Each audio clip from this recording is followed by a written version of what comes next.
Hi guys, excuse me, Kirsten Fox. Welcome to another episode of Culinary Wine Questions. And this is a webinar devoted to the restaurant industry, those of us who work in it, and also those of us who enjoy going to restaurants. And we talk about the intersection of wine and restaurants and how the service can be a great experience or not so great. So I'm trying to be a source for better experiences, both for the guests and for the servers in a restaurant. So welcome. I am talking today about how to properly open sparkling wine. And just a quick nut in my career in a nutshell, I am headmistress of the Fox School of Wine in Park City, Utah. I am CEO of the Culinary Wine Institute. And I also work for Southern Wine and Spirits here in Utah. I'm a rep for about 800 different SKUs in Utah, and I represent them to restaurants. And then I also am a Huffington Post wine blogger. So you can find my articles there, and they're much sillier than this kind of thing. So anyway, we're going to get started and talk a little bit about sparkling wine. So let's see, let me go to this.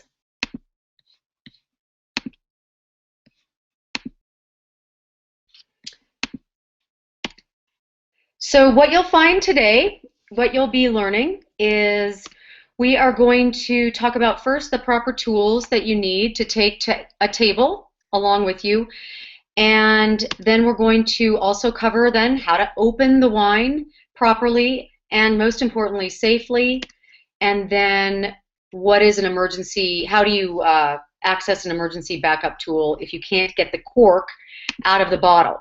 So we're going to start with sparkling wine. And I have today a bottle of Cupcake Prosecco. Actually, one of my house wines, it's a great tasting, non-complex, simple, fun, bubbly wine. And I have this at parties, and it literally flies out the door. People just, they fall in love with it. It's just a great wine. So anyway, I will be opening this for us today. What you need as tools to open this is simple. You need your hands and a napkin or a dish towel if you're doing this at home. Basically, this is your safety mechanism for this cork that's put into this bottle. So corks, they can come off the bottle going at about 80 miles an hour if they're left to their own devices. So very important to do this properly so that you're not endangering yourself or other people. The other piece of these corks are, they've got cages on them, so I'll show you how to take those off. This bottle is freezing cold right now. It's about 11 degrees outside here, and I had it outside for about the last half hour. So this is freezing, and that helps you keep the product inside the bottle under pressure, because the warmer it is, the more pressure is on that cork. So the first thing to remember is that your bottle that you're serving needs to be properly chilled. And technically, it should either be right out of a refrigerator, which is usually around 35, or right out of ice. If it's straight out of ice, want to make sure that you dry it off, because I'll tell you a story. I have a friend, Chris DiPercio. He works for Southern in Las Vegas. He was at a really nice restaurant in Vegas, and a server came out and did not dry the bottle off properly. So she was in the middle of opening the wine, and she had the cage off, but the cork wasn't out yet, and the bottle slipped from her grasp. It fell to the floor. The cork came out of the bottle and shot up and hit her in the wrist and broke her wrist. So that is how bad these can be and how dangerous they are. So obviously it was horrible it happened to a server. Can you imagine doing something and hitting someone like that who's a guest in the restaurant? So really make sure the bottle is totally dry. So then what we do, and I'm going to stand up for this, is I have the napkin over my arm. You're going to find the pull tab on the bottle, and you're going to pull off the foil. Now, you can use a wine key if you don't want to try to find the tab. I actually, when I'm working, I usually use a wine key, but for ease for today, I'm just pulling with the tab. So you would take this and just put it in your apron. So then you see the key right there, and that is always something that you're going to look for, because what's going to happen here, I'm going to show you what I do in a restaurant, and then I'll take it backwards for you. So I always have the key towards me. So right now it's to my right hand because that's my dominant hand. I put a napkin over the top of the bottle. Now this cage is still tightly on here. Tightly. There's no way it's going to come off.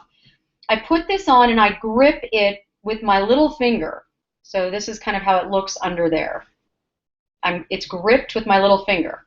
So that is because, as you can imagine, if this cork accidentally popped off at any one given time, the cork itself would slow down so much because it would be dragging this whole napkin with it. So that is really, really a key part of this whole safety piece, is the napkin. So with that, I'm going to take this off and show you without the napkin for right now. So I have, as soon as you are ready to open it, you put your thumb on top of the cage and you grip the bottle like this under the napkin. You pull the key out and you begin turning it. Now the key is always turned 6 times, or three full turns, 6 half turns. So 1, 2, 3, 4, 5, and 6. That is universal. If it's a cava, if it's a prosecco, if it's a champagne, if it's sparkling wine, even if it's a beer that has a cork on it like this, a cage, it'll always be twisted 6 half turns. That is so you know it's loose now. It's dangerous. So then you take your dominant hand to the bottom of the bottle and you tip the bottle slightly, so it's maybe about 45 degrees, and I'll explain that in a minute why. You grip the entire bottle and the cage, and you slowly turn the bottle itself. And what you want to do is just make it a very small, quiet hiss.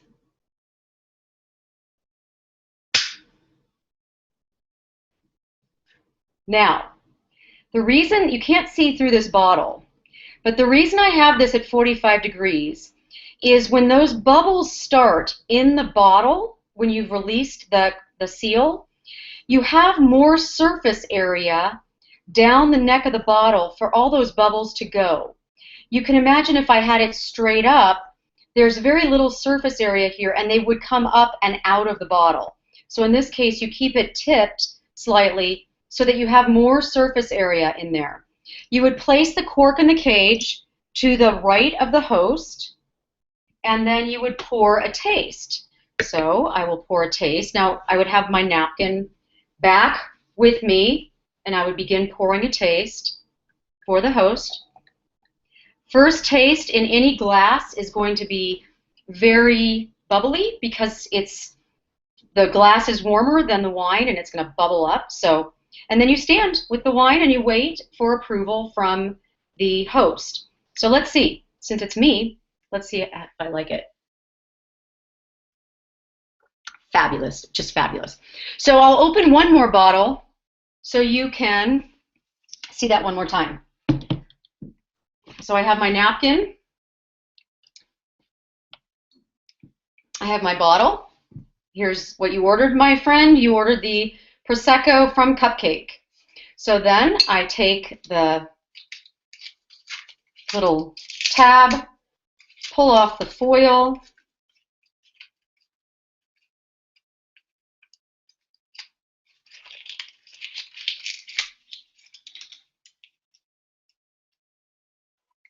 and I would be at this time putting this over the top and gripping it with my little finger.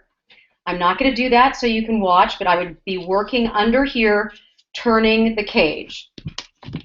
So I will, here's the key, thumb on top, slight angle of the bottle, 1, 2, 3, 4, 5, 6, loosen the cage, hand onto the bottom of the bottle, grip the grip the cork and the cage, and a slow turn. You'll feel that cork start to come out very slowly, keeping that at a 45-degree or so angle. Little hiss, and the bubbles have room inside that neck to play. And then you would be tipping it up, cork down, grab the napkin, pour a taste, and wait for the approval from the host. So those are the steps. Now, now I have 2 bottles of cupcake Prosecco open. Who am I going to have over tonight? So when I ran into this when I'm an executive sommelier, and I was in a situation where it would not come out of the bottle. I literally sat there and I could not get the cork off. So in that case, what you need to do is every restaurant should have this tool. The champagne wrench cork extractor tool. Looks like a horrible dental tool, doesn't it? But basically you can use this to increase the leverage that you have on the cork so that you can remove the cork out of the bottle. Now, in the worst case, you may have to actually excuse yourself from the table and go to the back to open it. That's really the worst case, because part of ordering a sparkling wine is the ceremony of it, and is hearing the hiss, and is hearing, you know, with the bubbles and this. So you really only resort to this wrench or removing the bottle from the table in an extreme situation. It turned out that I wasn't able to ever get the cork out, but then the director of the program who was trying to certify me couldn't get it out as well. So I didn't get any points against me for that, for my certified executive somm designation. So that was great. Okay, so we will, I want to give you an offer if you are working at a restaurant. I have a really, really cool offer for you. This is associated with the outcomes that I'm looking to help you with in your restaurant. So selling more bottles, increasing employee retention because they're more challenged, saving time, training your new hires, and really increasing the bottom line with minimal effort. What I can do, so if you'll look over into your feed on the right, I will give you an offer that's good for people who are watching this webinar, and that is you will be able to send 5 of your lowest performing servers to our program that's online. It's online, great award-winning videos, testing, and certification, and we can do that for half price for you if you're on this webinar. It's usually $97 a person, and we will give it to you for, I think it's, oh gosh, I should have looked, it's $47 a person, $47 a person. So I would love to have you enjoy that offer. If you're interested, click the button that says I can use this, and then that will open it in a new window, and that will be available for at least the next hour, and you'll be able to access that and use that even if the webinar is finished, because we're going to be wrapping up soon. So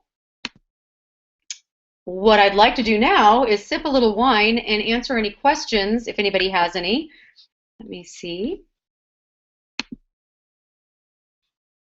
And I do have a little bit of a delay, so if you're trying to type to me, type, and I'll just chat here and do a little.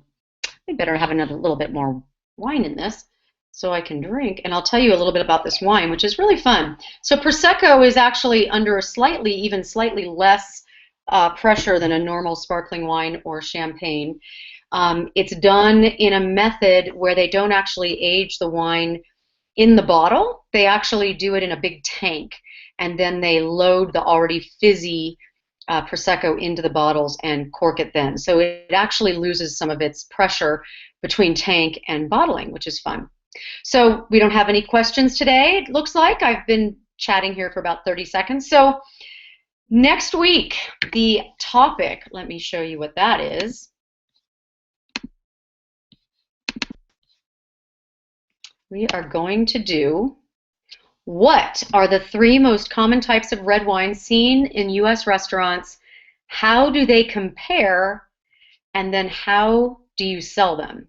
So these are all, we're talking about U.S. restaurants. We're not talking about random restaurants that maybe have, really unusual varietals on their menus. We're looking for common types. How do they compare? And then how do you actually sell them? So hope that will be helpful to you. And let's see, let me get back to the screen. And thank you all for being here. And cheers. Little cupcake Prosecco for me. And hope everything goes well with you and your job. And we'll talk next week. Bye-bye.